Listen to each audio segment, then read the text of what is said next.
Hello, everybody. Welcome back to Concept Pending, the Heroes and Villains podcast, where we discuss our process, the things that inspire us, and the pop culture that we are all swimming in like an ocean of references.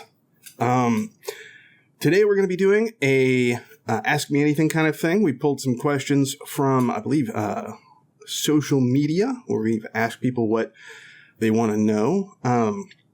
I'm just going to dive right into it. I wrote out my answers because I worry that I might stutter or stumble over things if I don't have at least a notion of what I, collected thoughts. Okay. So question, what's the best thing about being a designer? Personally, the best thing is that every single day I'm doing something different, learning something new, getting up, running around the building, talking to people, checking things. And it's been my way. I've been a designer for about 20 years now, and it has been that way every day of my career so far, which is wonderful. That's the thing I think I love most about it. Also, next one, as a dungeon master, what's the craziest thing you've ever seen during a Dungeons & Dragons campaign? And I've been playing since I was in junior high, and probably the craziest thing, I used to run a game that had kind of a setup where people could drop in if they wanted to. It was open, so it was very fluid. And one time I had somewhere between 15 and 21 players for that session, and they managed to take down a zombie Tyrannosaurus Rex in a round. Like, the T-Rex didn't even get a chance to take an action, which is a lot. It was a little disappointing on my part, but what are you going to do, right? You set things up to work a certain way, and then when things work out that way, you can't really be too upset over it. What is a license you're dying to work with? There are a few. I keep inquiring, I keep bugging our licensing team about several different licenses. For example, I know that Henry Cavill has been tapped to play Connor McLeod in the new Highlander remake, so I've been asking about that. Doug and I have discussed things like RoboCop or I'm trying to think of some other 1980s or older kind of legacy movie franchise, but things like that. But none of that really is the thing that is an honest answer to that question. What I would personally love to work with is something involving the Muppets and the Jim Henson Company. So like Labyrinth, Dark Crystal, even the Muppet Show, I would be in heaven. I have enjoyed the Muppet Show since I was a wee tiny little Greg, and still love it to this day. I would love it. I would enjoy the heck out of it.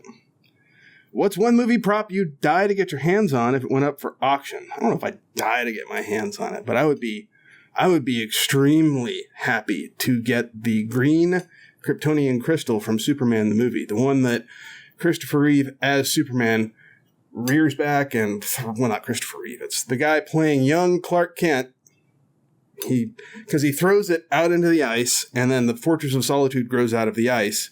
He goes in and emerges later as Christopher Reeve as Superman. Please don't come for me. But yeah, Superman throws it out, creates the Fortress of Solitude. I would love that, or a reproduction of it. That'd be pretty great. Do you have any hidden talents? I tend to do things I enjoy. So I don't know if I have any hidden talents per se. I used to be a pizza driver, which is not really a talent. I'm pretty good at Scrabble, trivia, and I enjoy playing Go, which is a Japanese board game, which is considered to be kind of on par with chess in terms of complexity and appeal. So, yeah. What is your favorite episode of blank? Insert whatever. It would seem that, well, you like comics and sci-fi and stuff, blah, blah, blah. Nah, that's not my answer. My answer is it's an episode of Night Court, the sitcom from the 80s about a bunch of people who are varying degrees of dysfunctional, who all work in a courtroom setting in New York City, in a late-night docket handling people with problems. One of the episodes features a younger, still middle-aged, but younger, Stephen Root, who's a character actor. You've seen him in stuff like Dodgeball. He was in Oh Brother, Where Art Thou? He played the owner on news radio. Man's brilliant, amazing, been around forever. He plays a character who is suffering from the delusion that he is the Grim Reaper, that he is death. And he's having basically a break. And what is so common in the show, the characters, in this case in particular, Judge Stone, played by Harry Anderson, shows compassion and talks to him and tries to get through to him to find out what's really wrong. And that's the thing I like most about the show. Parts of it don't age well, right? I mean, it was the early to mid 80s, right? But the part of it that makes it still kind of a comfort watch for me is that the show is about people who aren't perfect going out of their way to show compassion towards people who are kind of on the margins, who are who tend to be kicked around by society, right? And there are more examples from the show. Also, two other things. One, John Larroquette, amazing as Assistant District Attorney Dan Fielding. Brilliant.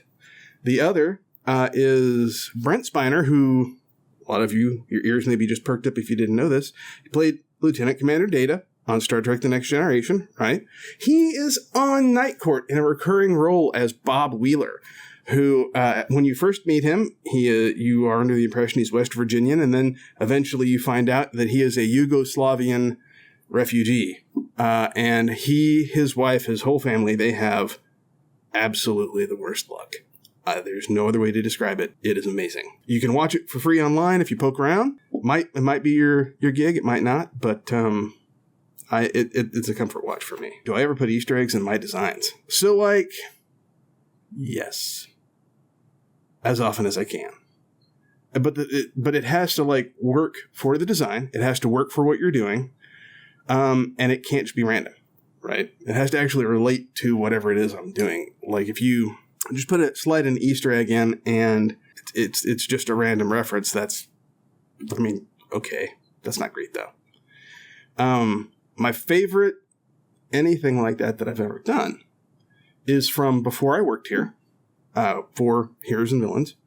I was working for a board game company, and I did a kind of a grim game. I did the package design, and I designed the components for the Oregon Trail card game, which came out from Pressman Toy and was sold through Target. And on the box, I wasn't given any copies, so I had to make stuff up. And the game came with a dry erase whiteboard that had a fake tombstone on it because your characters die, and so you write out an epitaph.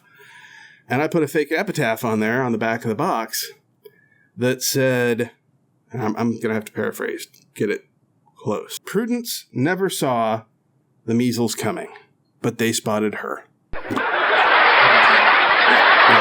If we could get a laugh track, a really bad, cheesy laugh track, that'd be great. That'd be perfect. Anyway, what character do you draw that you relate to the most? So, not counting any original characters or anything like that, because I don't think anybody cares about that specifically. But if we're talking about things that are from other places, so the characters I like to draw and like to read and like to look at and think about are aspirational, right? I don't necessarily identify with them because I feel like they are all trying to be people in a way that we should all try to be people, right? So Superman, the Flash, Green Arrow, Blue Beetle from DC. I'm a DC guy. I like Marvel, don't get me wrong, but your heart is more on one side or the other of the line, and if we're telling the truth.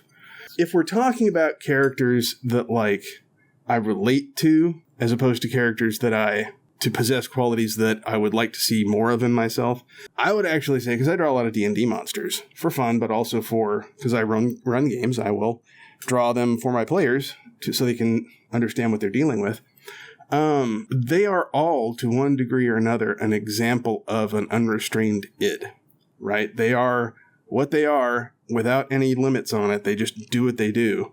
My head's not off the leash, but I mean, I can relate to that. I think we all can. How is your inner monologue different from real life? Well, my inner monologue is a lot chattier than I am in real life, as I kind of think that's how it is for most people. What do you find funny that no one else does? Well, usually moments that are supposed to be really serious in Oscar bait movies, because they are bad. I have to be honest, most Oscar bait movies that I see, and you know the ones I'm talking about, the ones that are supposed to be super serious and are about serious subjects and feature serious actors doing things seriously and are just comically awful. Like, they are overwrought. They almost never feature people behaving the way people behave. And yeah, I tend to laugh at those. I've been in theaters laughing at stuff like that and been walking out at the same time, people going, God, what was up with that one guy laughing? Because, like, it's bad. It's bad. What's one thing people would be surprised to know about you? I don't know. Like I said, I don't keep anything secret. Things may not come up, but that's different from me hiding them. I like Bollywood movies, especially action movies. I'm a fan of the Doom series, DHOOM, especially Doom 2. Partly because that's the first one of them that I saw. I watched it on a whim on Netflix like 10 or 15 years ago, something like that. But that was enough. I am sold. All you got to do is watch a dude parachute onto a bullet train, and it turns out you're a fan. Either you buy in and are on board at that point, or you're never going to be into it.